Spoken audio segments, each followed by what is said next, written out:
welcome to the Institute for Government. I'm absolutely delighted to welcome you here this evening for the launch of our report, Improving Decision-Making in Whitehall. This has been the result of a very effective partnership, I think, between the Institute for Government, the Chartered Institute of Management Accountants and Deloitte.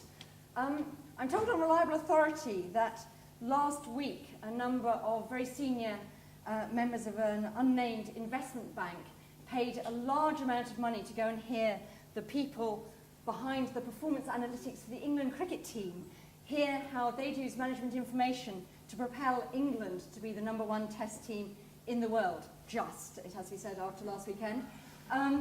Now, for free, you're all getting the opportunity to hear this absolute top team talk about the rather more important issue of how management information can improve decision-making in Whitehall. We've got a lot of business to get through. A lot of people want to be part of this event. So I'm going to very rapidly talk through the panel.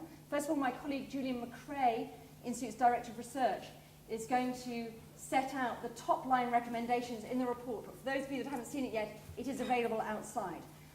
Then we're absolutely delighted that Francis Maud, Minister of the Cabinet Office, is going to respond how the government is taking forward the management information agenda. We're then going to have 3 perspectives from the panel. First, I'm going to ask Claire Moriarty, who's the Director General of Corporate Services in the Department for Transport, to give a perspective about what this looks like in government from an official viewpoint. Then we're going to meet the counterpart by asking Sarah Shipton, who is a member of SEMA, but also a former financial director of Punch Taverns, to talk about the private sector experience. And finally, I'm going to pass very quickly to Mike Turley, Head of Public Sector Practice in Deloitte, to give his perspective. Then we're going to go to the floor and hopefully have a robust and lively question and answer session. One thing just to warn you of, there is a possibility of a vote, and those of you that have worked in government know that summons ministers away even from the most compelling events. So if Francis has to rush off, it's because of that. But we hope that democracy doesn't beckon for the next hour and a half. Anyway, without further ado, I'm going to hand over to Julian. Thanks, Jill. And good evening. Here at the Institute, we like to, as ever, practice what we preach. And of course, we use management information ourselves. My favourite bit is the one that looks at forecasting the attendance at events, which works extremely well, apart from the random variable which is due to the weather. So recently we've had a lot of extra data on very wet evenings and what that does to turn out. This evening we have our first test of a beautiful summer's evening. And I can reliably inform you that this, while it might be a slightly smaller audience than sometimes we have, though it looks fairly full to me, it will be on average higher quality than we would normally have. So you can all congratulate yourselves on that. It's a cliche to say that government faces major challenges at the moment. Government always faces huge challenges, but particularly at the minute implementing the last spending review, the next one looking like it's just as tight, the need, an increasing need to focus on growth, and the need to maintain confidence in public services. You roll those up and chuck in whatever else you want is key issues facing this government.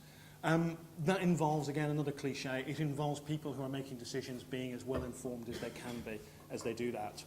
The problem, of course, is there's a very well attested weakness within Whitehall in its use of management information.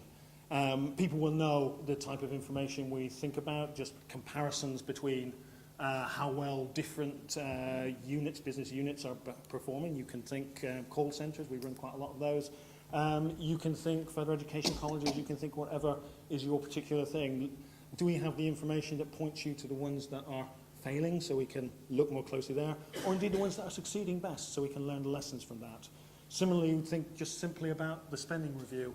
And the actions we're taking now. Are we making sustainable changes that are reducing long-run cost? Or do we run the risk that we store up for ourselves future costs that bounce back? These are classic questions that constantly face government. As I said, we have a historic weakness in management information. We didn't want to look at that. We know this recurs across departments and across time. You can read many National Audit Office reports. You can look at some of the commentary that's come from the new non-execs in government. What the Institute was interested in doing, and in partnership with SEMA and Deloitte, was thinking about how you can successfully improve this situation. The report used essentially 6 case studies where we wanted to look in detail at areas of Whitehall which are widely recognised is actually improving the use of management information in decision making. We chose them deliberately to come across a range of departments, a range of areas. So some of this is about departments which are effectively running their own operations. Some is about departments where they're managing through arm's length bodies. And one of those particular is looking at where departments are trying to move to using more market-based mechanisms. We also looked at a range of points in time for the development. Some of these are very mature examples. Some of them are newer and allow us to focus in on what's actually happening and what kicks off change. You'll see in the report that we essentially picked up, looked at 6 different catalysts that are 6 different enablers that we pulled out from the information we drew together. I'll run you briefly through those. I've clearly forgotten my slides. The 6 we pulled out, first of all, the catalyst. There has to be something there that essentially takes an underlying problem that's acknowledged, but what converts that into action. The second thing that we really pulled out, the senior sponsor. Who is it who knows, who has the knowledge to know what a better system, a better use of MI would look like? Who has the authority to actually mobilise the investment across often the years it takes to develop new MI? I think one of the striking points that comes out of this report is you see the finance community and government increasingly playing that sponsor role. The third area that we pulled out was the real need for partnership development. So while finance may well be doing the number crunching and providing a lot of the insights as to how to do analysis, this information needs to be used for decision makers throughout the department. It's there for people who understand, it needs therefore to be developed with people who really understand what the information is saying and crucially who understand the types of decisions that are being made. The fourth thing, refinement through use. To my mind, one of the most important elements here. Quite often, management information starts out in a condition where it is of very low quality. It's difficult to see what the insights you're really getting out of it are. And sometimes this can lead to people saying, well, we can't possibly use it. Actually, what came back strikingly from the case studies was people repeatedly saying, no, actually starting to use this information. That's how you get people to focus on where are the insights, but also how you get people to focus on how do we improve the quality because it starts to matter. It starts to be used in practice. Ways of working when coming to embed management information departments. We looked specifically at one example which was quite a well-developed and very structured way of bringing the information together for ministers to use trade-offs in their decision-making, to explore the trade-offs between competing priorities. But it shouldn't overlook things which are much more light touch. There was quite a lot of evidence of non-execs, particularly some of the newer non-execs coming into Whitehall, simply by repeated asking of questions in board settings, creating the expectation that people would want to and must come with some analysis underlying the positions they are presenting. And finally, performance management. I mean, ultimately, you need management information to know not just how individuals, but how whole organisations are performing. You've got to have something that tells you, are you on the right course? Do you have benchmarks that tell you whether you're doing well or badly? And crucially, do you know whether things are getting better? Again, very strong view coming through these case studies, sometimes more in ambition than actual realisation at this stage, that locking the management information into the performance management of Whitehall would be crucial to focusing people on improving decisions. So overall, a lot of those things for people who have been involved in this will strike you as relatively familiar.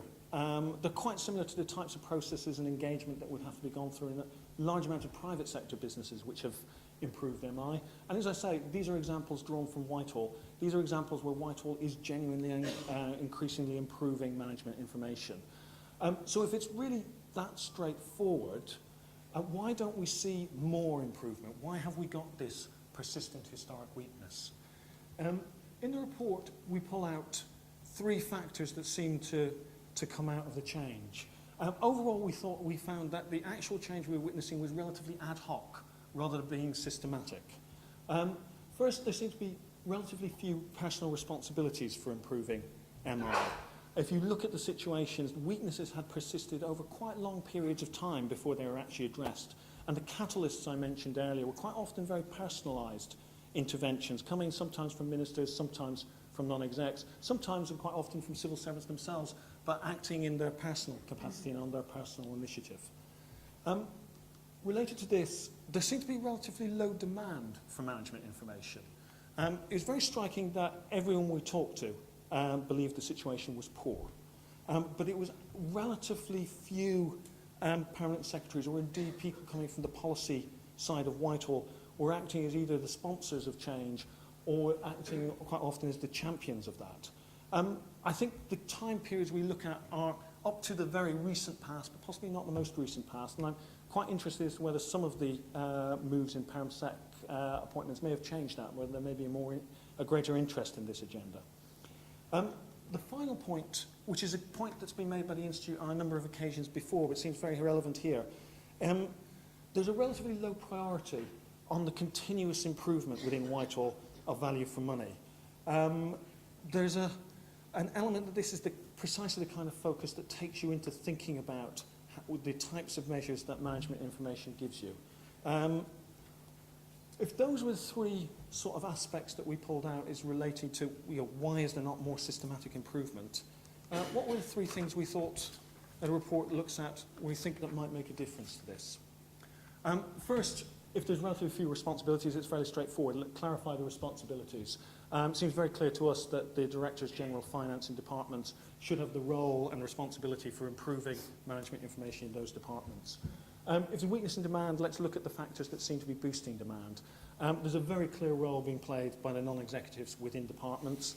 Lord Brown's recent report set out the collective expectation of non-execs that the weaknesses in management information will be addressed over the next 12 months. We very much hope to see an assessment, public assessment, a transparent assessment from the non-execs as to whether this has actually happened. And finally, if there's a low priority on value for money, something we've said before, there needs to be a new priority on that, and that involves being more transparent about permanent secretaries' own responsibilities for taking forward value for money. That last point is not a minor one. If you look at management information that we use at a cross-government level at the centre of Whitehall, there's relatively little benchmarkable MI, whether across Whitehall or with other areas outside of government. This is really necessary if you're going to have meaningful ability to appraise Perm Secretary's performance. And if you're going to actually get that information, you need to have someone who's in charge of it and can actually make it happen.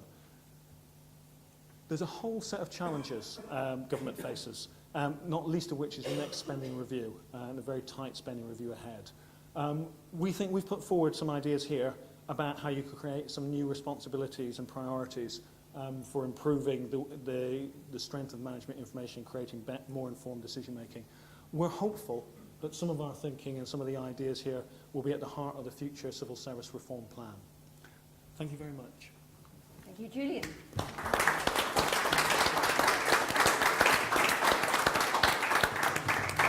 So I think one of the benefits of management information is that you can get rapid feedback on performance. So to respond, we're absolutely delighted to have Francis Maud, Minister for the Cabinet Office. Francis. Thank you, Jill. I have one point to contest with you, actually. You said that this was more important than the cricket, the cricket team's performance management. It reminded me of Bill Shankly said, I won't attempt the accent, he said, football isn't a matter of life and death. He said it's much more important than that. But this is incredibly important, management information. The government has an overriding priority. We inherited 2 years ago the largest budget deficit in the developed world. It is still a very large deficit, but we have a program to reduce it, which has led to us having very low interest rates. So we're determined to use taxpayers' money properly and to get the most out of every pound that we spend. A laudable aim at any times, but actually absolutely essential in the current period. So it's essential we manage and target our resources more effectively than has been done in the past, and to do that we need really good quality management information. I think in your report, which I really welcome, it's fantastic the IFG has made this, not only just in this report, but generally has been a recurrent theme, identified the need for management information to be significantly improved. I think you summarize it very well. To make the right informed decisions on dealing with the huge challenges the government's facing, Whitehall needs accurate, timely information and consistent information and analysis about the activities on which we spend very large amounts still of taxpayers' money. You can't reform what you can't see. You can't save money where you can't track costs. You can't manage where you don't measure. And where nothing's measured properly, no one is accountable. There's one thing we've consistently been told since coming into office, and actually before, it's that Whitehall doesn't have good quality management information. No wonder Labour's outgoing Chief Secretary left a note saying there's no money left, a model of concise, clear, unambiguous communication. And I found before the election, when I was periodically asking parliamentary questions about things like how many civil servants there were, what was the size of the civil service, I was slightly puzzled that these questions would get referred to the Office of National Statistics, as if this was a sort of mildly interesting external phenomenon, which, out of politeness almost, the ONS would track. And it wouldn't actually be the numbers of civil servants that I would be told, it would be the number of full-time equivalents. This kind of information was seen as a sort of statistical exercise. And it wasn't based on management knowledge and information, it was based on sampling and surveys. It was for me, a huge insight. If you don't actually know how many people you employ, it's kind of a big issue. So that was my first sort of warning sign. Then fairly early on, we invited Sir Philip Green to do a very swift review of efficiency, where he particularly looked at the way we procure. And he expressed grave concerns about the quality of government data. He didn't express it quite in that way. He expressed it fairly trenchantly in language which in polite society I don't think I could repeat. But he made the point very vividly. The quality of much of the data relating to where and how government spends its money was very poor. He found that data was inconsistent and hard to get at, making it impossible to buy efficiently. In one telling example, when trying to find out how much central government spent on travel, the first estimate given was £2 billion, the second estimate was 500 million, the third estimate was 768 million pounds. A thorough review revealed that the actual spend was 551 million pounds, with huge potential to make savings, which now we know how much we're spending. We are making the savings, you will be, I hope, glad to know. These findings have been echoed by the non-executives, the very senior non-executives, mostly from the business world, that we appointed to departmental boards from the business and voluntary sector. I had another interesting example fairly early on when we started to renegotiate contracts with the biggest suppliers to government. When I gathered round my table in the Cabinet Office a group of very high quality commercial directors from around Whitehall, and we were trying to work out who were the biggest suppliers to government. And we'd drawn up, my team in the centre had drawn up a rough list, and up came one well-known name, and he said, well, we think we spend 60 million with this company. Well, said one of the commercial directors, that can't be right because my department alone spends 80 million with them.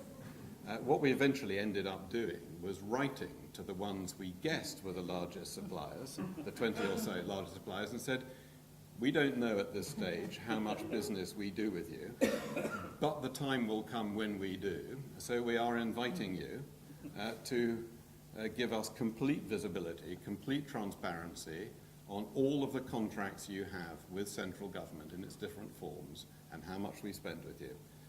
When the arithmetic was finally done with that company, it wasn't 60 million or 80 million, it was 1.6 billion. Not in the roundings. This was a big difference. So we found that there was a long, long way to go, and to say the IFG have consistently been on this case. The non-executives on the departmental boards have consistently been saying it's a consistent complaint echoed in Lord Brown's report to the government published only a week or so ago. He said that there have been improvements, but there is still a long way to go. Boards are now better able to follow the money and better able to scrutinize the link between expenditure and impact. But well-run businesses consistently have quality data at their fingertips that effectively measures outcomes in relation to the resources that they put in. And they use this data to reliably and objectively measure their performance against costs and compare themselves to the rest of the market over time. Government has to do the same. The IFG highlight the historic weakness of Whitehall in producing and using MI, a weakness the NAO have also consistently highlighted. A lot of data does get collected in Whitehall, but it's not presented in a way that it can be fully used and exploited. While we have data on the average costs, on the sewage costs for every building in every department, many departments can't accurately tell you how much their buildings cost overall. Whitehall has traditionally focused on policy and not on running itself like a business. And we know that government is not a business. It's very different from business. Business is essentially simple but difficult. Government is complex and difficult.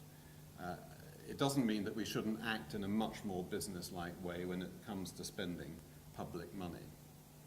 Today, more than ever, we clearly need good management information to drive efficiency and to track the impact of how money is spent. And it'll play a key role in the next spending review following this one. We also need this for holding people to account, from ministers through the whole organisations, with clear, consistent, comparable, and I stress that word, comparable, performance information that's actually used to drive improvement. And there's a further use for good management information. It helps to embed transparency. It means there's no hiding place. We have to live up to what we say we will do. So I'm really grateful for the IFG's report. There's plenty of food for thought there. Its focus is mainly on departmental management information, which is hugely important. But it goes without saying that our ambition is wider than that, wider than isolated improvements in departmental management information. There needs to be corporate management information for the whole of government. About a year ago actually, I found myself giving evidence to the Public Accounts Committee. I think I was told I was the first minister in its 150-year history to give evidence to the Public Accounts Committee with Gus O'Donnell, then the Cabinet Secretary and the Permanent Secretary to the Treasury with Lord Brown as well. And the Permanent Secretary of the Treasury said in answer to a question, well, he said in, I think, 2004, 2005, he said, the Ministry of Defence lost control of its spending. Follow-up question was any other departments? Yes, he said health, education. And it was less shocking than it should have been, that it wasn't clear that that was happening in a month-by-month basis, even in terms of those cash controls, which should be iron controls in stopping money being spent excessively. We need to do this much, much better in future. 2 months ago, I spoke from this podium about civil service reform in response to the IFG's open letter to the government about civil service reform. And I said then that good management information was a central way to make reform happen effectively. Actually, it doesn't make reform happen, it makes it possible. It can't happen without good management information. It is in that important category of necessary but not sufficient, but it really is necessary. It's clear that in future the civil service, and this is common ground, Bob Kerslake, Jeremy Hayward said exactly the same when they were here with me on that occasion. The civil service will need to be smaller, more agile and more responsive in the future. It will need to be able to deliver better value for money for the taxpayer and better services for for users. Proper management information is essential for strengthening the lines of accountability to drive service improvement.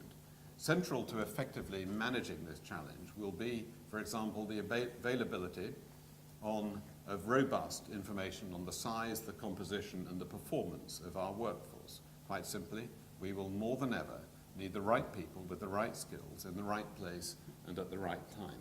For the first time, central government organisations are now openly publishing information each month on the size and cost of their workforce as management information, not as a interesting statistical series.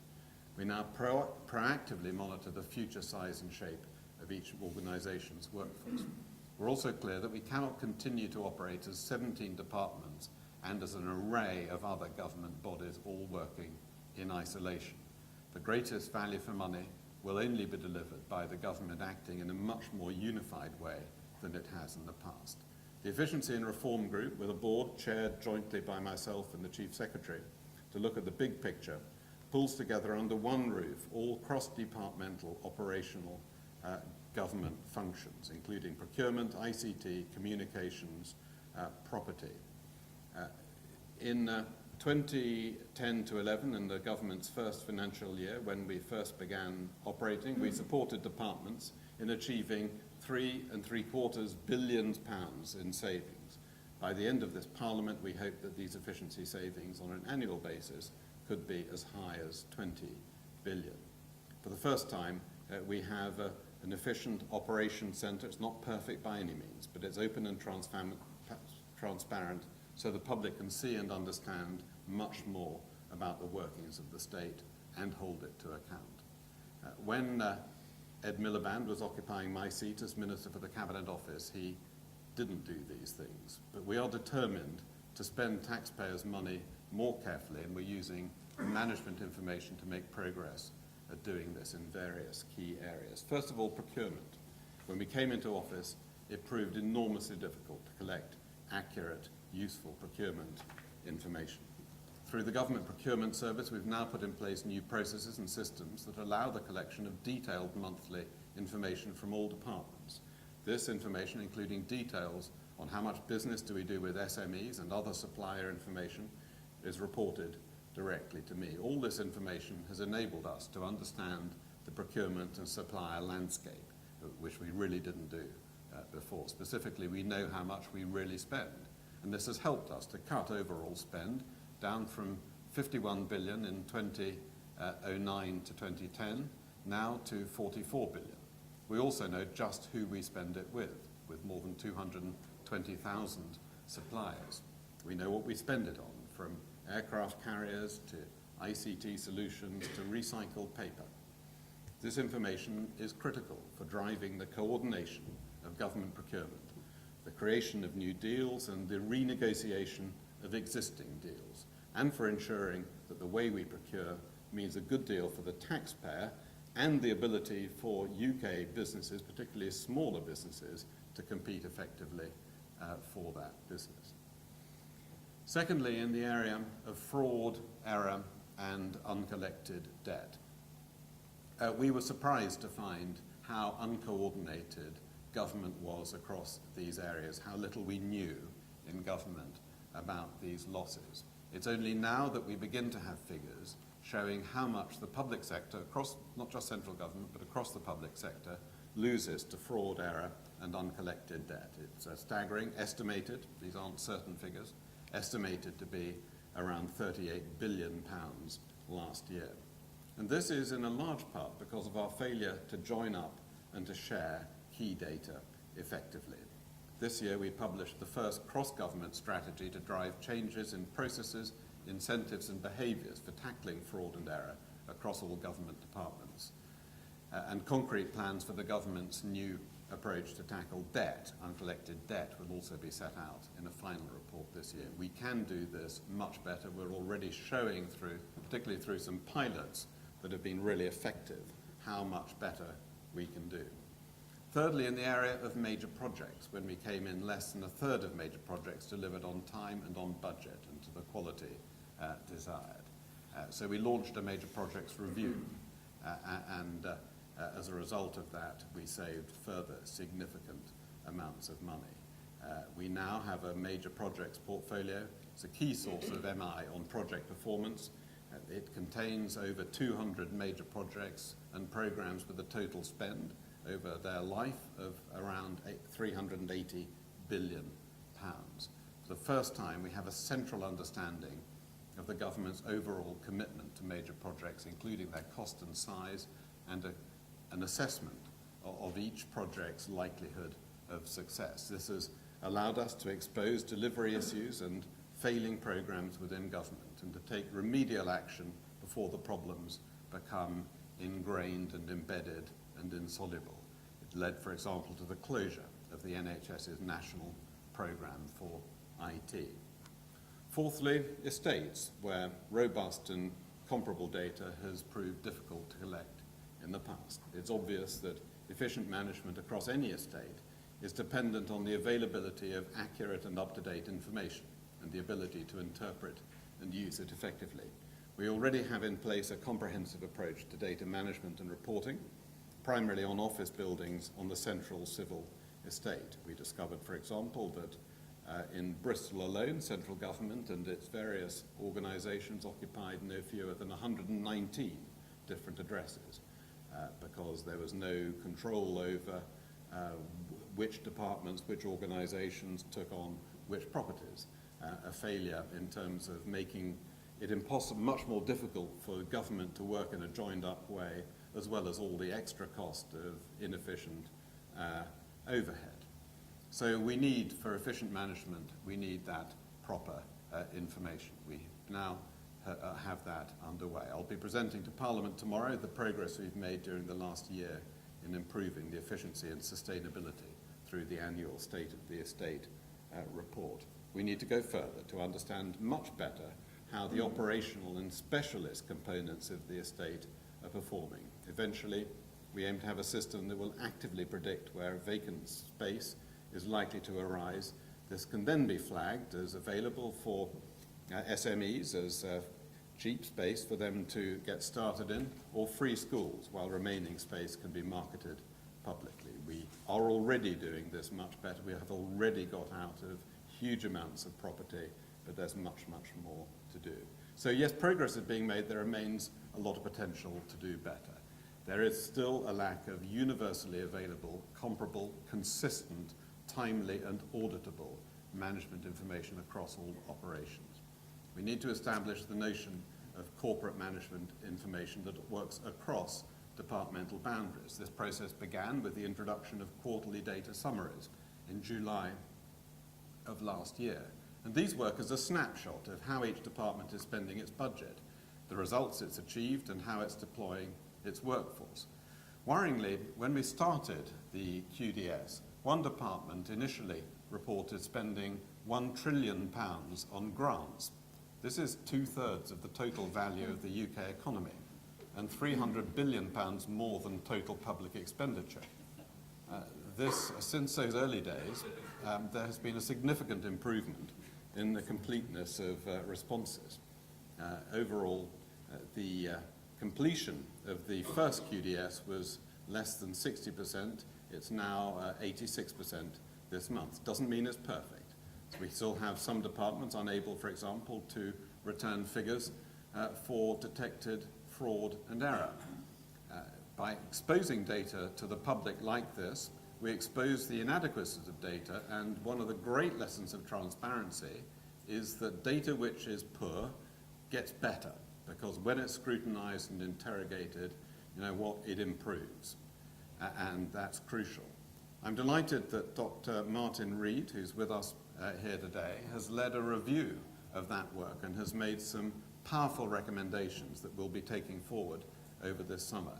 His recommendations have the potential to enable comparison of overall operational performance across government.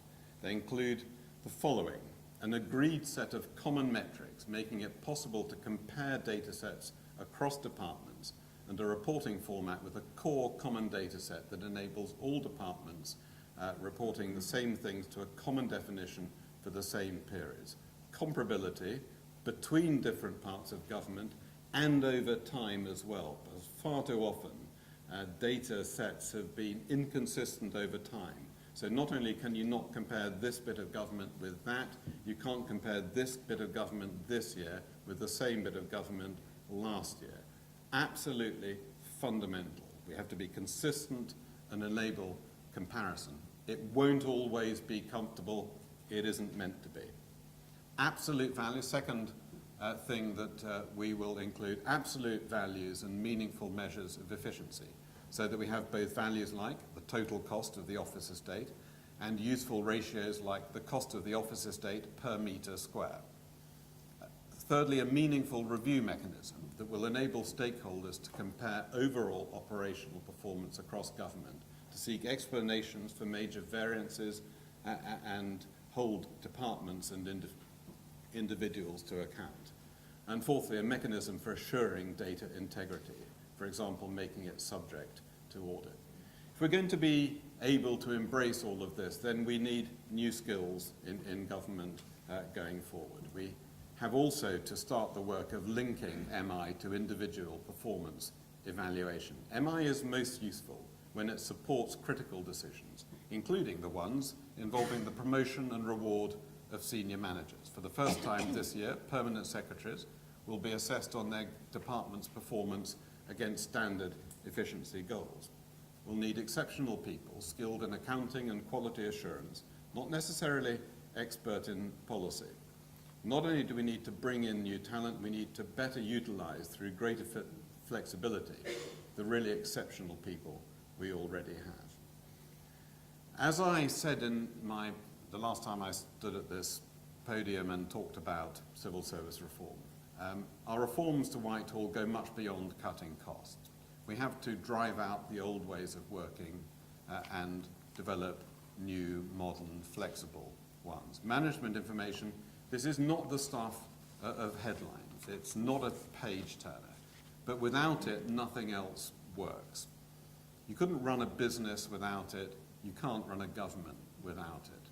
The lack of good quality management information was a key reason why we believe the last government failed to make the most of the government's scale, its buying power, and its credit rating to make taxpayers' money buy more and go further. Today, many of our key policies for reforming the way public services are delivered, such as payment by results and social impact bonds, need accurate data to price them and to work effectively. We've already heard from local authorities held back by a lack of effective data when implementing these programs, and we're determined to fix this. In fact, I think local government has done better than central government here.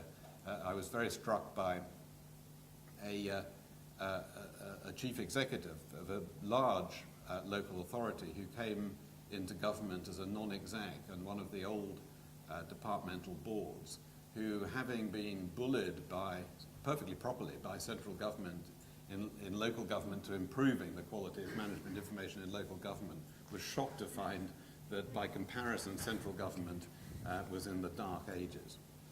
So again, I want to thank the IFG for this excellent report, but also to challenge you. You've outlined what needs to change. Now we need to think more carefully about implementation and how we make this a success. This is not about a report and a speech and an announcement. This is about building this deep into the culture of government. It's an important challenge to start measuring the effectiveness of what we do, inputs versus outputs. Work's going on now to consider how best to do this, track the impact of where public money is spent, and I hope this is an area that the IFG can feed into. We're far from the end of this process. We're not even really at the end of the beginning of this process. Thank you very much.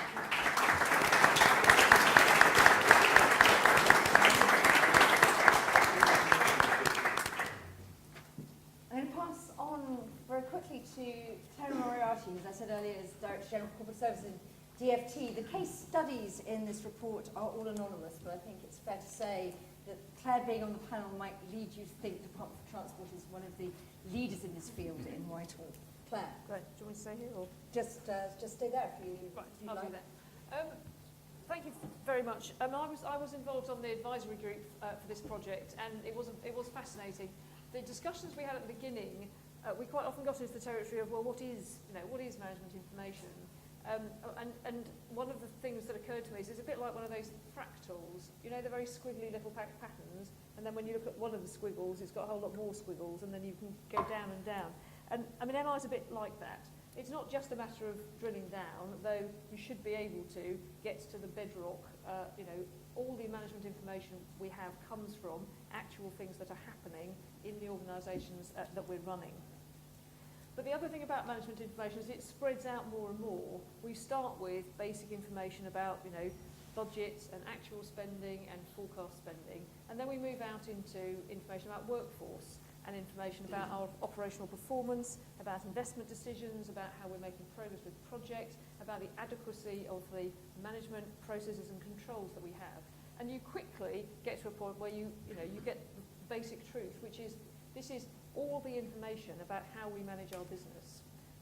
All of this is what we need to make the business work. And you sort of get to that point and think, well, this should be at the front and centre of everything we do in government to make our operations work well. And that isn't just about, you know, operational performance. It's as true about policy, because policy is still about decision making, and decisions still have to be made based on really sound information.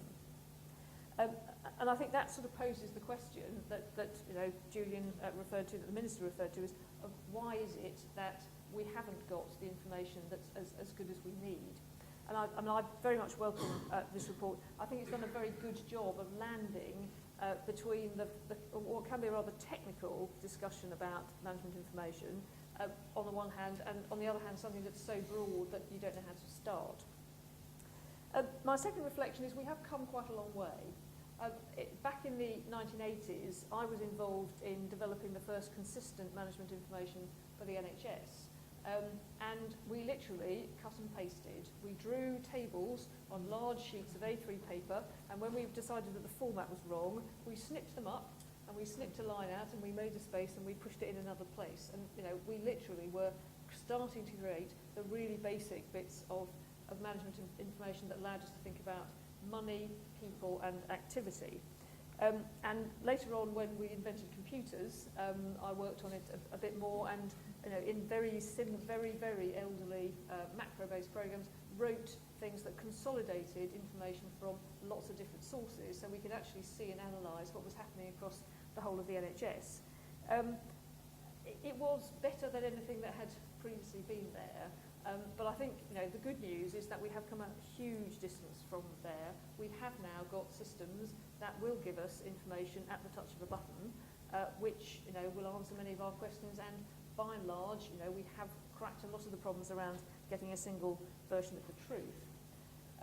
But I think, you know, we still face significant challenges. The information is there, so the question is, why aren't we using it? We can have the best management information in the world, but it's wasted if it's not part of our daily use. Personally, I think a lot of this is about creating the pull factor. We can and we may need to mandate people and create accountability for using the information, but we've also got to create an environment where people want to use the information.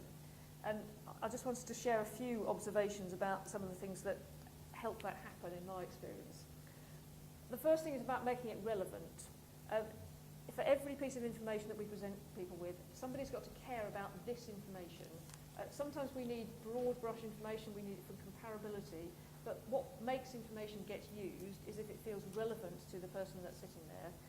It's a virtuous circle, because if the information is used, people will also ask questions about it, and when you start asking questions about data, that's also what starts to drive quality up.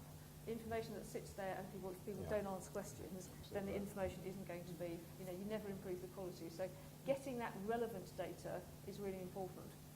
Alongside relevant is possibly my kind of highest priority is making it smart. We've got so much information across government, and if you can put together something over here and something over there, so it lights the bulb and tells a story, you get much further. One example, I mean, the humble benefit cost ratio, which most of us are reasonably familiar with, when you think about what it is an amazing that we can put together information about how much we spend on things, information about the benefits we get from them over a whole different time periods, one time period for spending and another time period for getting the benefits, and we can roll that down to one single number. Now, it's not infallible, and we have to understand how to put context around it, but the benefit cost ratio is a really, really smart piece of information. Now, another example which we found was we've got information over here about the cost of maintaining the road network, and we have information over here about how much of the road network is in a poor state of repair. You put those two things together, and you can see, interestingly, the comparator of how much you need to spend and how much maintenance you've got.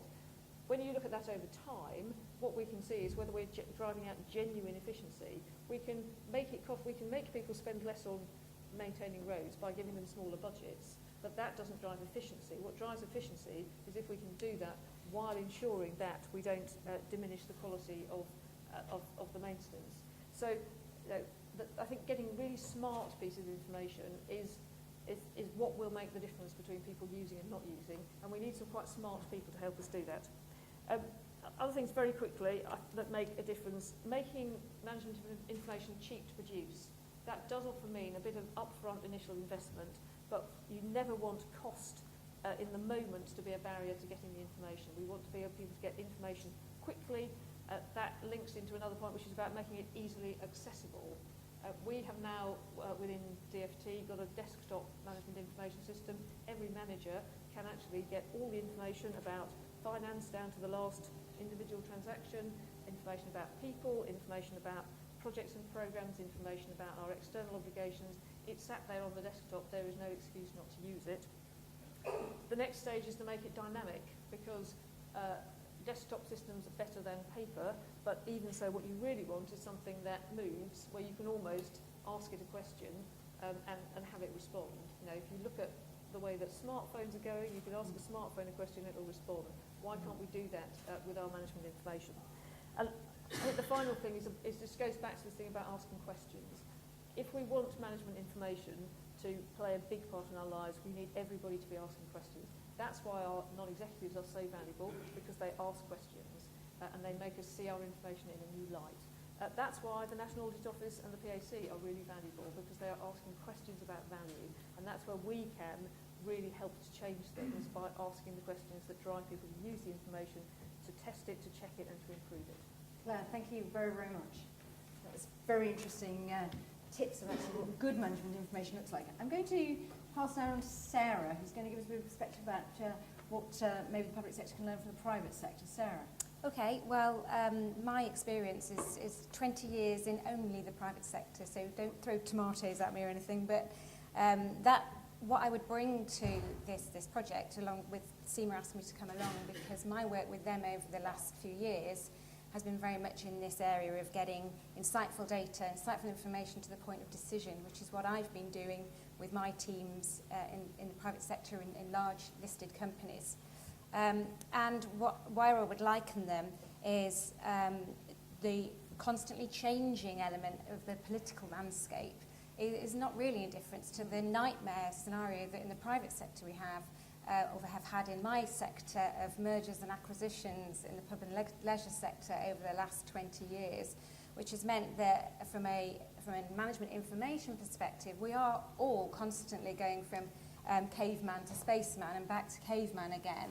So the point I'd like to make is that, any learnings here are become part of an iterative journey. And that is no different whether it's in the public sector or the private sector. So I think that there's very much a similar situation there. The example that Francis Maud used resonated with me hugely in terms of the questions and the importance of asking questions. I've worked across different styles of governance in the private sector, whether that be an SME or whether that be a listed company that's divested a part of the company that I worked for, which then became VC owned, and the quality and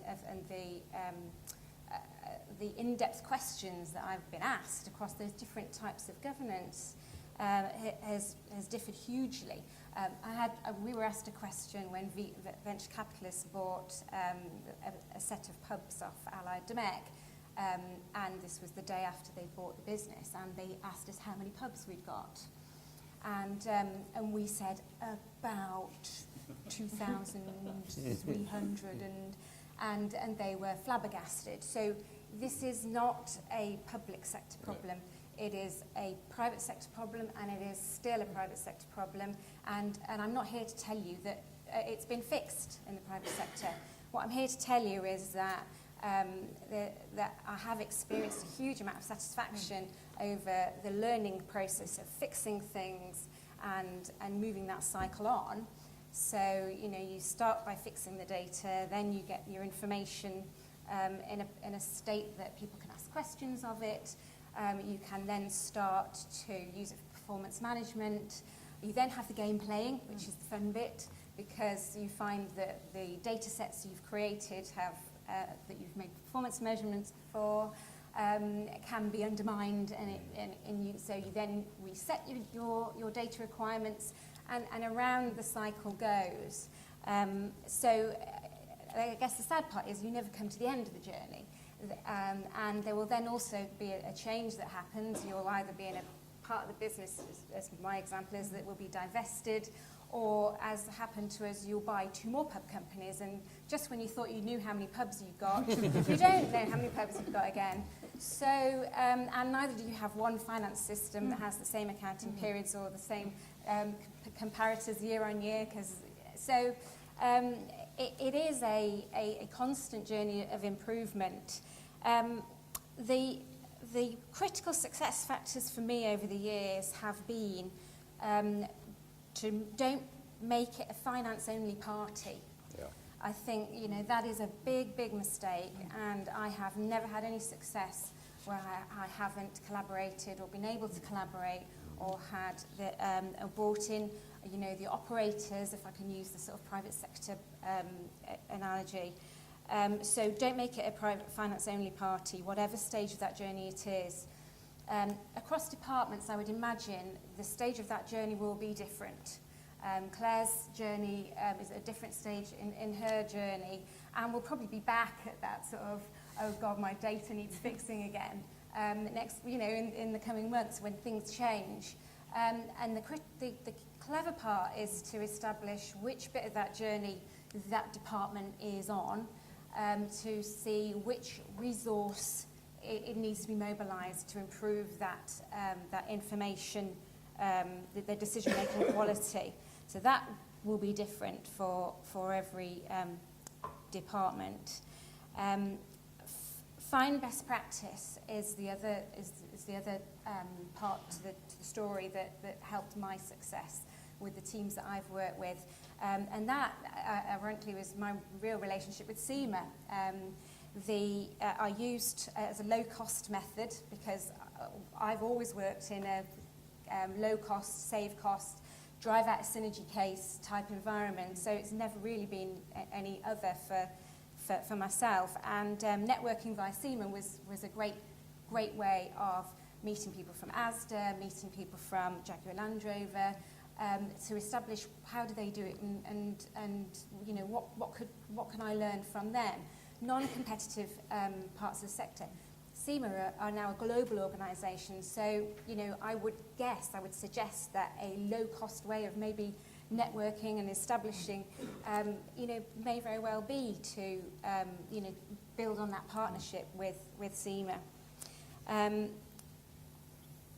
The other thing that I think is the final thing I want to say, which is the most important, is getting my heel in the jamb of the boardroom door has been hard, and you know, and you constantly need to earn your spurs as a finance professional in terms of credibility, and you will be in various places of that cycle depending on who you are trying to present your credibility to in terms of the decision maker. But ultimately, there needs to be a culture of rigour to decision making that is the backstop wherever you are in that journey, in that cycle. And the best success I had was the CEO sponsorship, was the boardroom position of no rigour, no analysis, no cash. This decision is not going to be approved without it. And that ultimately is the piece that without that, I think you can have a great finance team, you can get your skills and your competences in your teams mobilised, you can sort your data out, you can get your business partners out in the operations, out in the business. But if the decision makers allow decisions to be made without that rigour, hobby horsing will still take place. You will still have the graph being turned the other way up to say that it's got the right message. So, I honestly think that, and that kind of also hooks into don't make it a finance-only party, because, that's, so, for me, rigour with the decision makers. Sarah, that's fantastic. I'm going to pass very quickly over to Mike for some final reflections. Then we're going to open it up, and then we've got some other contributions that we want to hear from. Mike. I picked up the very briefly part of that.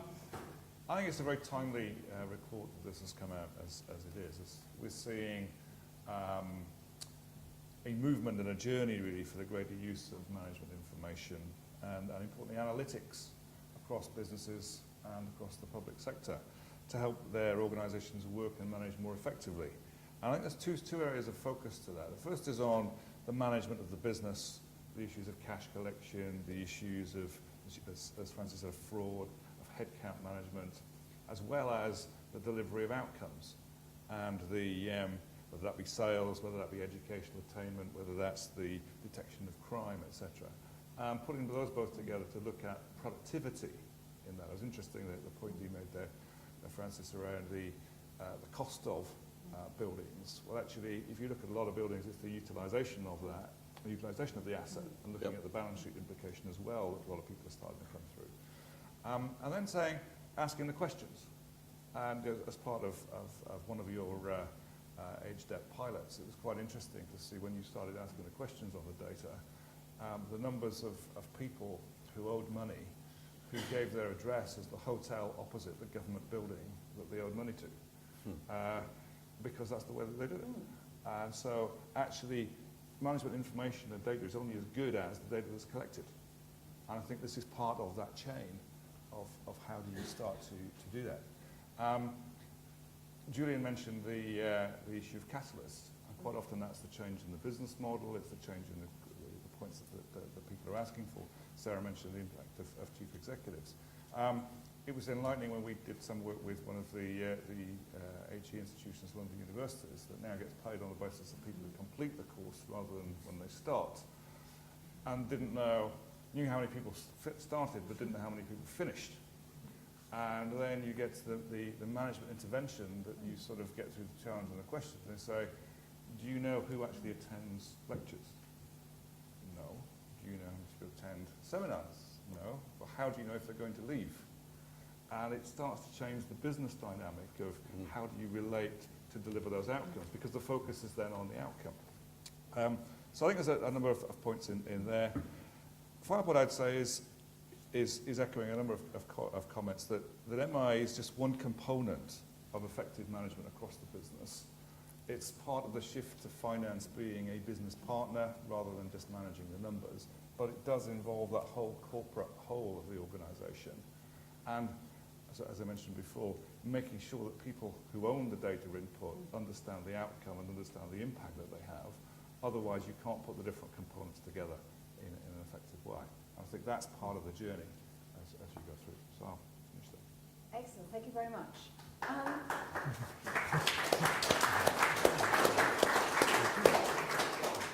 I'm hoping my colleagues are going to spring in, yes, with some mics. If anyone's in the other room and wants to come and ask a question, it would help very much if they came in. There are a few quite prominent seats available here, so if you'd like to come in, that would be great. I'm going to call on two people to comment, but first of all, I thought we might just get one or two questions from the floor, and then we might put those questions to them as well as to the panel. So let's just take a couple of questions from the audience. Anyone want to go first? Otherwise, yes, here. Thank you. Ian Corby. I'm a parliamentary researcher and a reformed management consultant for a Big Four firm well represented in this room today. Mike, nice to see you.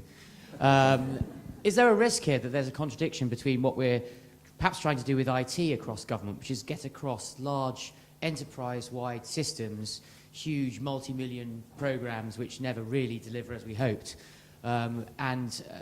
therefore this demand for information will make us try and integrate things which were never designed to be integrated, and we create this whole new software industry going, rather than focusing on perhaps the smaller applications that we'd like to do, sort of desktop things, and keep things small and simple and cheap going forward.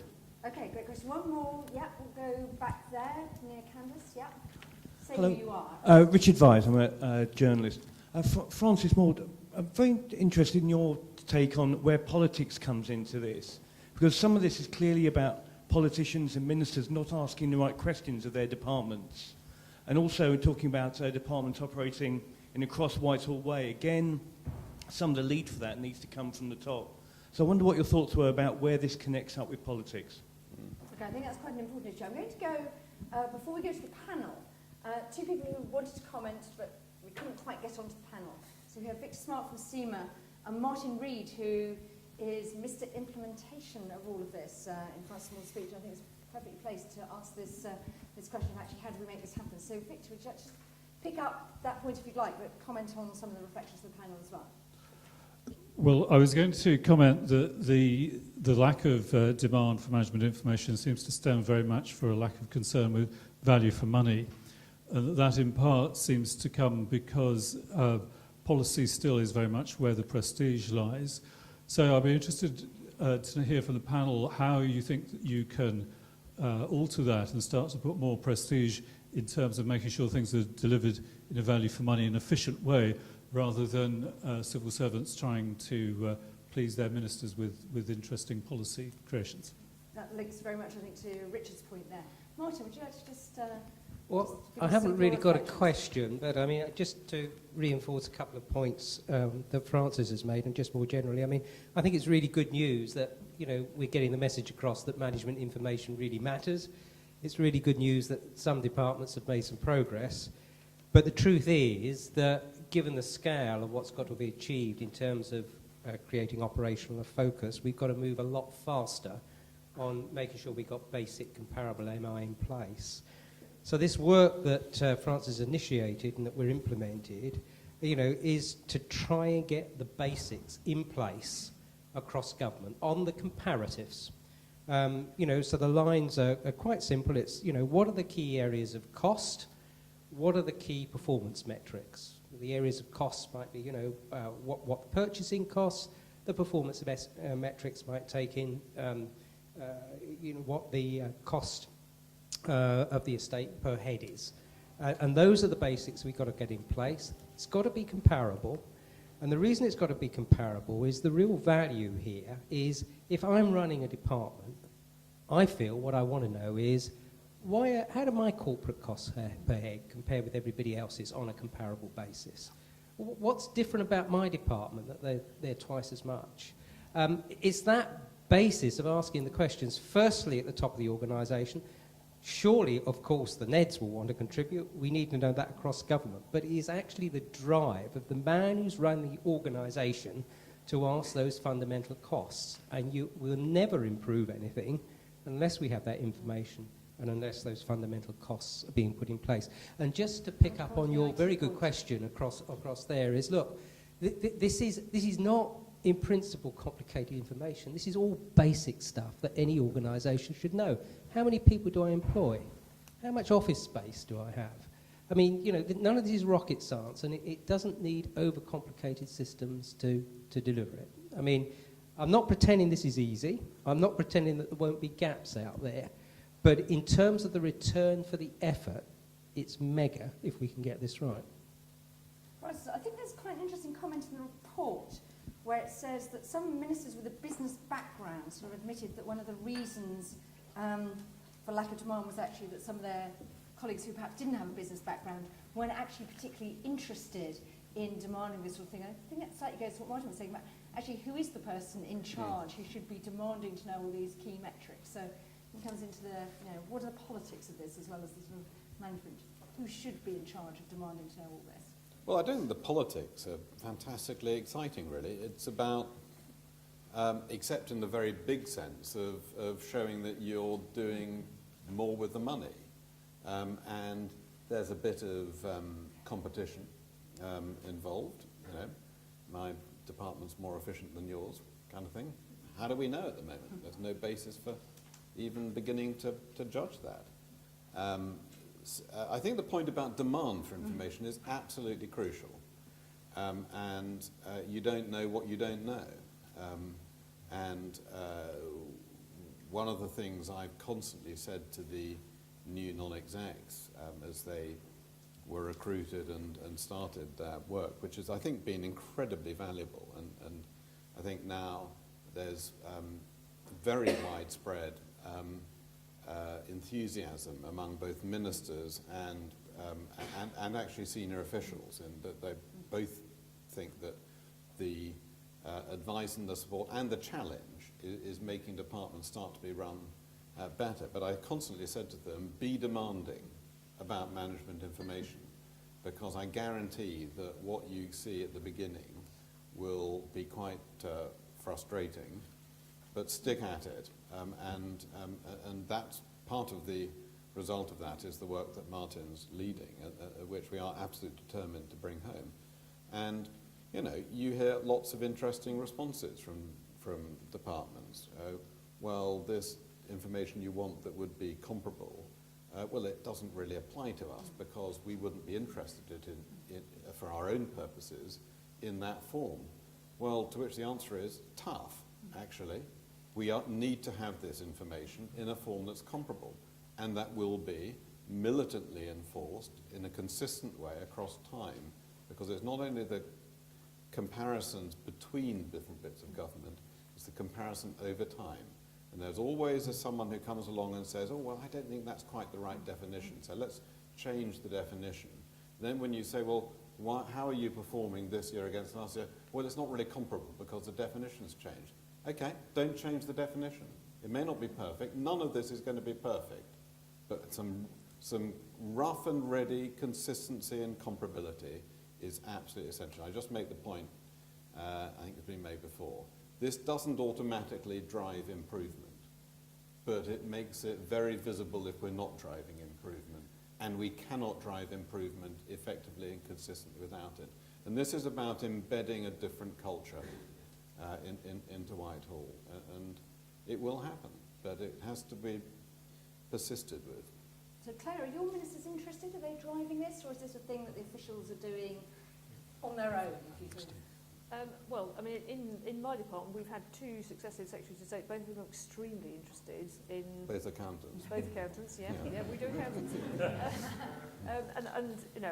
And they've been very much part of, the people asking the questions, wanting to know more, and wanting to see how we can make the system run more smoothly. Now, I don't know that transport is necessarily a representative department. I think, going to your point about whether value for money is highly enough prized, I think in some departments it is very highly prized, and the lens, the perpetual lens for looking at decision making has got a very strong value for money element in it. But I mean, we are in the case studies, we're an example of ways of working where we have, over decades, the department has developed ways of thinking about particularly investment decisions that have now been quite well refined, and so that becomes the starting point for looking at decisions. And I know from conversations with some of my colleagues that other departments aren't yet there, but I think there is possibly, you can fall into a position of saying, well, it's too difficult to do it for some areas of policy, but actually if you think hard enough about it, you can usually find parameters. Okay, let's go for some more questions from the audience. Let's go there, and then there, and we'll take there, and then down here. So we'll do this quadrant of the room. My name's Adam Sharples. I used to work in government. I now work for Which. I really welcome what's been said by the whole panel this evening. It's just so important to get good information as a base for decision making. But I'm conscious of that there's been such a shift here that 20 years ago, the thrust was very much towards devolution within government, setting up agencies, freeing them from the dead hand of Whitehall, giving them more flexibility, more arm's length from the centre. The thrust of what's been described this evening is rather the reverse of that. It's we need in the centre to have all the information that can allow each part of government to be run more effectively. And the question that poses for me is, are we therefore seeing government in effect as a single business? And if so, what is the logical conclusion of that? Does that single business, for example, need a single back office function? Does it need accommodation to be managed across the single business? Okay, let's go. Yes. Thank you very much. Hilary Thompson from APM, which is an SME. I think I'm really interested in the embedding the linkage between the results or impact or outcomes or benefits and all the other information, which is generally much easier to get. So in terms of the sort of multidisciplinary activities that are being talked about in the report, I think experience from the voluntary sector and from local government suggests that people really understanding what good impact information looks like and how you link it with expenditure is absolutely critical to this. I'd be interested in reflections on that. Yep. Matthew Darcy from Public Servant magazine. A question for the Minister. Today's report finds that decision making is going to be, with the right information, is going to be crucial to civil service reform. This clearly requires more collaboration, more trust, and less fear when it comes to data sharing. But the forthcoming reform plan was originally portrayed as civil service led, where senior civil servants and the civil service would be engaged at all levels. But the message in recent weeks is more one of what might be done to civil servants. We're talking about performance ranking and possibly sacking poor performers. And politicians taking a tough stance against the service. Why this change in emphasis? And why have civil servants been taking so much flack for the perceived policy glitches? And how will this impact on trust? And are senior civil servants fully on board with the reform plans as they're formulated? I think we're hoping to have another event on the Civil Service Reform Plan which actually comes out, so we might be sticking to some more stuff on informed decision making, so let's say, in the front. Yes. David. Sainsbury, Institute of Government. Microphone, David. Can I just make a comment about what I assumed, having been a finance director in industry for a long time, happened in the civil service. I assumed, when I became First Minister, that there was someone responsible in government for making certain that all departments had good management accounting systems in, and that these were on a standard form, and that these would be consolidated every period, and highlight any loss of any lack of performance would be highlighted, and some bright guy from the Treasury would be coming round asking questions of what had gone wrong and how it was going to be put right. It seems to me what you actually have is no one responsible in central government for making certain there's good accounting, and it appears to be that questions are not asked if people miss their budgets or don't perform. On that basis, you should not be at all surprised there's no demand for management information. If there was a proper system in place, you can bet your boots there would be people clamoring for information to explain their performance. So there's nothing very mysterious about this. It's just you haven't got a proper system in, and no one is responsible. I hope that's a helpful comment. Push it straight back to Francis. So are all these changes going to create a system that drives that absolute dynamic, which is going to ask people to force people to regard this absolutely essential, whatever? I mean, I was very surprised when I went to BP from the Treasury that suddenly I got all this data, and I'd never been aware that sort of data was possible when I'd worked for 19 years at the Treasury, because I'd never seen anything like it before. And it was fantastic. Suddenly you knew what was happening and things like that. It was absolutely transformational. But I went back to a department that couldn't tell me where anyone worked. But anyway, so you told me they didn't work there whenever I tried to put numbers in for doing a strategy. So is this going to be set up a dynamic process of change? Or is it linked perhaps into this wider civil service reform? I mean, I think, David, you put your finger on a real issue, which is we're not very good at financial management. It's got a lot better. I mean, when I was last in government, before my extended sabbatical, finance directors were generalist civil servants, clever, able people, and dedicated, but they were doing a stint as finance director as Buggin's turn. Sorry, old boy, you've got to do 3 years being finance director on your route to the top. And that it has become much more professional in the meantime, in terms of the quality of finance directors. What they don't have is, in my view, sufficient clout and authority and status. Generally in the private sector, the finance director, the CFO, will be the second-ranking executive in terms of seniority and authority. It's a strategic role. It isn't actually typically in Whitehall, and that, I think, is something that needs over time to change.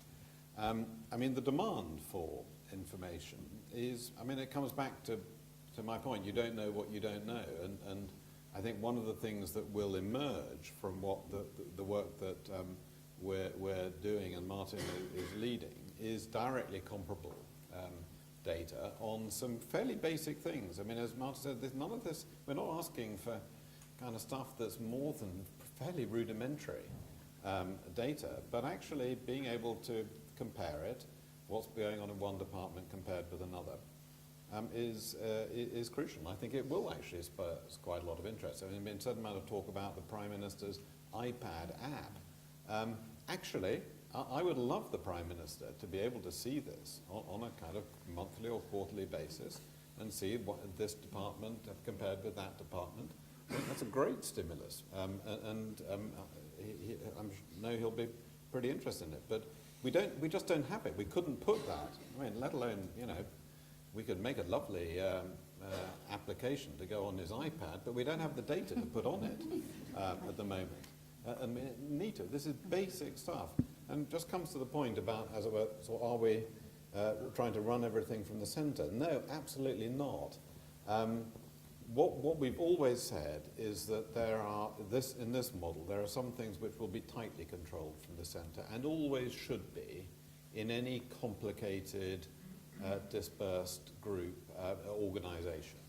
And for example, property is one of them. Why do we have 119 properties addresses in Bristol? Because every bit of government took a decision based on what they thought their interests, that particular bit of government's interests were.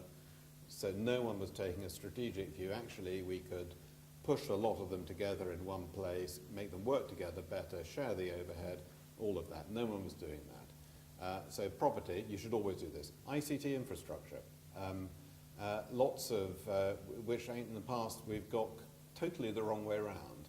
Huge outsourced ICT contracts, which were with very little left inside to be the kind of contract manager, the intelligent customer inside government. And actually part of what we're moving towards is insourcing some of that capability back into departments. But huge contracts were very impenetrable and opaque, many of them, but none of them, no requirement to make them interoperable. So no complex organisation would tolerate that you allow different parts of government, of the organisation, to buy their own wholly independent telephony systems, communication systems. We have data centre hosting is massive overcapacity because it's all been built in different places for different purposes. And all of this needs to be done differently. So some things, which tend to be the boring things actually, we will control tightly from the centre. Everything else, we want to push responsibility as close to the front line as possible. But the corollary of localism and decentralisation and devolution is transparency. Because actually, if we want local government, to take the sort of wider public sector example, to feel much more accountable to the local residents than they do to Whitehall, and up till now they've felt far too accountable to Whitehall and far too little accountable to their residents, you've got to have a requirement that people can see how they're doing. And how are they spending money compared with another one? And that does require common definitions. And so the thing we should be militant about is transparency on a common basis.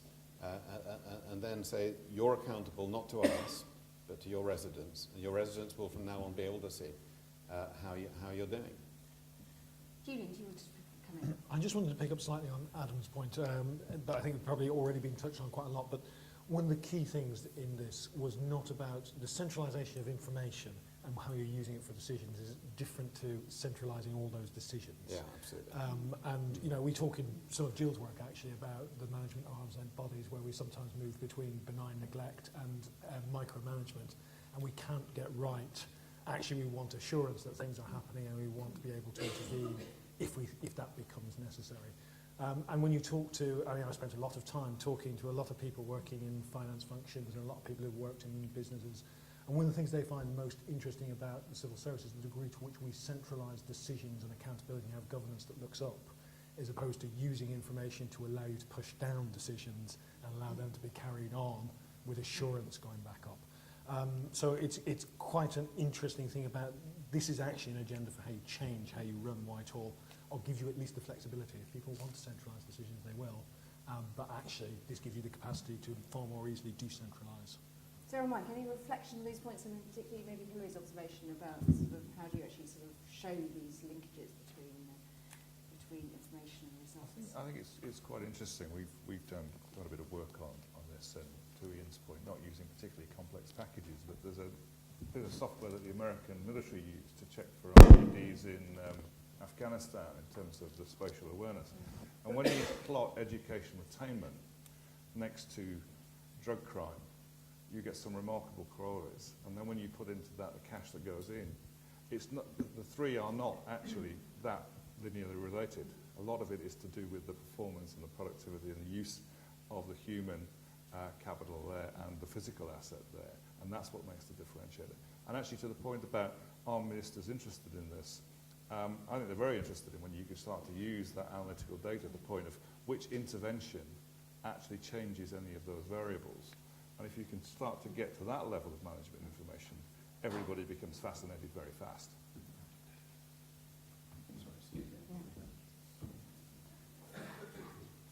Sarah, do you want to come in on that? Well, yes, I think on the subject of getting that core information that matches up the benefits and the costs, that as close to the source as possible, those people need to control of their information systems to a degree. Because if I kind of hook it up to this centralisation, decentralisation model, it is those closest to the business, if you like, that know best what measures that they should be looking at. And those measures change. They do change, and there's a reality to that I would just put a sort of a health warning against that kind of group reporting that we all kind of like get sloping shoulders with. That, if you're struggling to get your team to be true business partners, then boy, they'll hide in the fact they're spending all their time doing the group reporting, and there's no time left to really evolve management information. So, that would, I think that to sort of join those two questions up, one could create a real risk to really getting at those key core bits of information. And we could then go to systems, because I'm sort of conscious of your question, sort of, and I think that you need a bit of both. You need to automate. Claire touched on automating as much as possible to release the clever people within your operation, the business partners, to go ask those unusual questions, to go and sort of think, well, you know, actually, here's something we're not measuring that we should be measuring. And I'm not going to be restrained by the fact that that's not a box on the group form that I have to fill in. Because I think that's the question that needs to be answered. So, you know, I'm going to, you know, beat the drum that that's got to go in my data set. So does that kind of answer? Okay, I'm just going to do one last round of very quick fire questions for those of you that really can't wait. And then I'm going to ask the panel to answer those questions, but also just give sort of one final thought, perhaps picking up Francis's point that this actually is, I think, the sort of, maybe not even the end of the beginning, but actually we're at the start of what might be quite a long journey. And I might see if we ask Martin if he wants to just represent Francis very briefly at the end there. So any quick fire final points? We've got one there, and then we'll go back along the panel. Yes.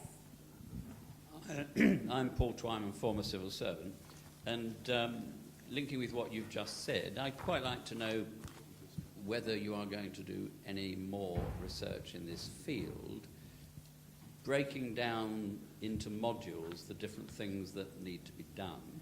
I'm particularly struck by what you said about accountability of permanent secretaries.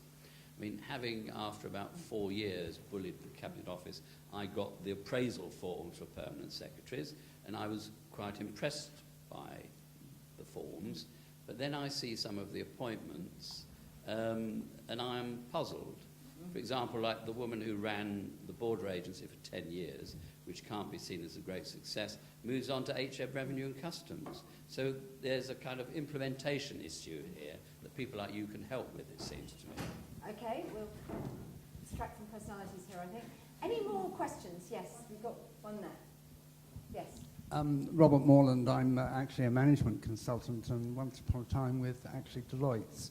I just wondered, and this comes from work I've done with the European Commission, have you looked at problems of the length of the chain of management information and getting lost on the way up?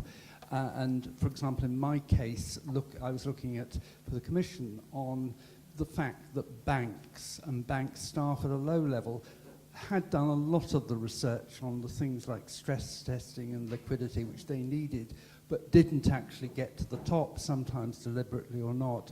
And in government, dare I say, I have watched in the past, yes, minister, and know that things deliberately don't go up as much as they should because people stop them. Okay, is there anyone else? No. In that case, we're going to move swiftly around the panel.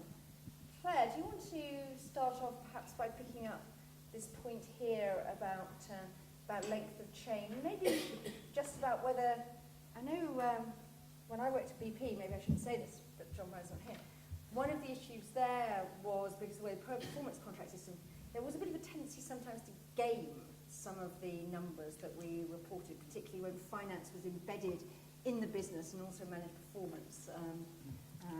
Led to a big separation of finance and performance in DP. But I just wonder were there any risks about that? So length of chain and, you know, how good is the data that comes up and how trustworthy is it?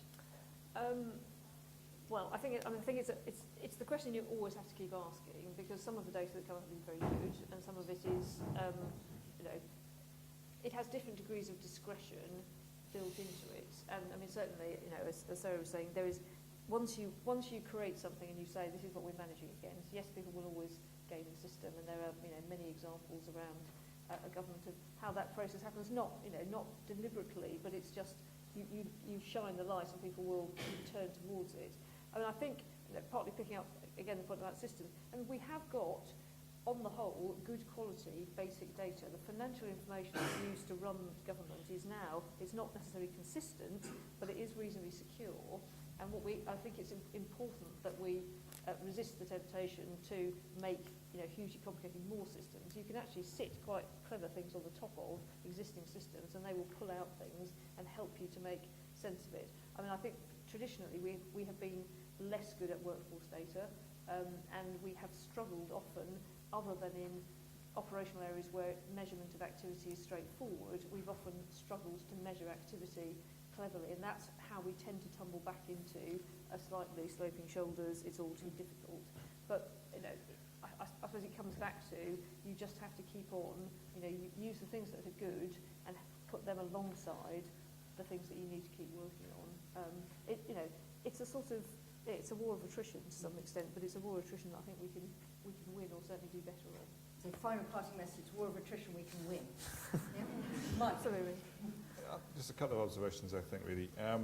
In putting together a lot of this data, I learned very on in my career, often it's not perfect, it's not pretty, but you have to make do with it because that's what you've got, and you've got to use it and develop it.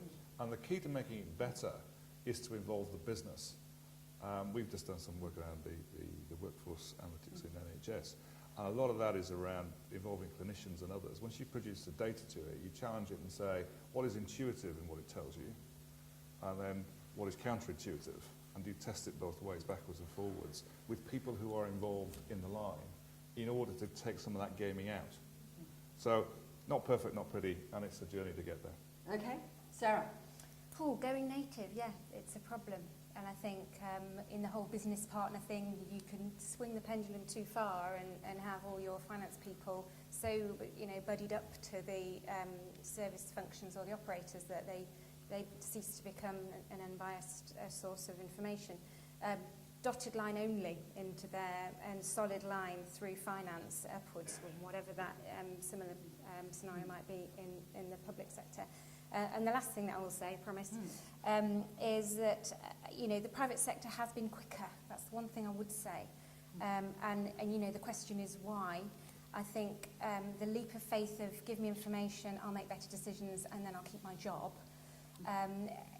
is something that in the private sector has been a bit more comfortable, and so we have been able to make mistakes, little mistakes, and learn and get quicker at getting better. So how do we emulate that? Okay, and Julian, final word. Final... Maybe picking up this point about what's the IFG do next about this? Well, the IFG is a long-term player, I think, in this particular game, because I suspect, in a phrase that Francis Maud would have used himself, one report isn't really going to change very much. But, you know, this is something we'll return to again and again in the course of the Institute. The one thing I was going to say, we didn't use one word in the report, which is culture, or cultural. But actually, it was a word that was used an awful lot to us, that this is about how some of the cultures of change. One of the case studies in particular looks at a situation where it wasn't so much focused on the MI, but it was focused on how do you bring together the people from the operations side, with the policy side, with the finance side, in developing actually some innovative policy. And that, to my mind, was actually the key behind all this. We have some extremely good people in the civil service. Actually, average talent is usually higher than in a lot of other environments you'll hit. Do we utilise those skills really around the business of doing government better and improving it? To my mind, you know, the incentives and responsibilities and stuff we talk about unlocking change are really about unlocking utilisation of the resources we've already got. And accountabilities? Point about how this fits into accountabilities of permanent secretaries? We'll return to that. As you might note, in our sort of piece on the open letter, our open letter about what should be in civil service reform, we make a reasonable point about the transparent accountability of permanent secretaries. And the Institute is indeed going to do a piece of work later this year about accountability in the round between ministers and the civil servants, which no doubt will need to answer some of those questions. So I think it's left to me to thank the terrific panel and the Minister in his absence for all their contributions tonight. So thank very much to them for their active participation and discussion. Thanks all to you as well for sacrificing this fantastic evening to come and listen to this really, really important subject. So this is the Institute for Government. We very much hope you'll stay to join us for some drinks outside and continue the discussion and the journey of how do we actually sort of build on this to really improve the way in which the government uses management information. So thanks very much to everybody.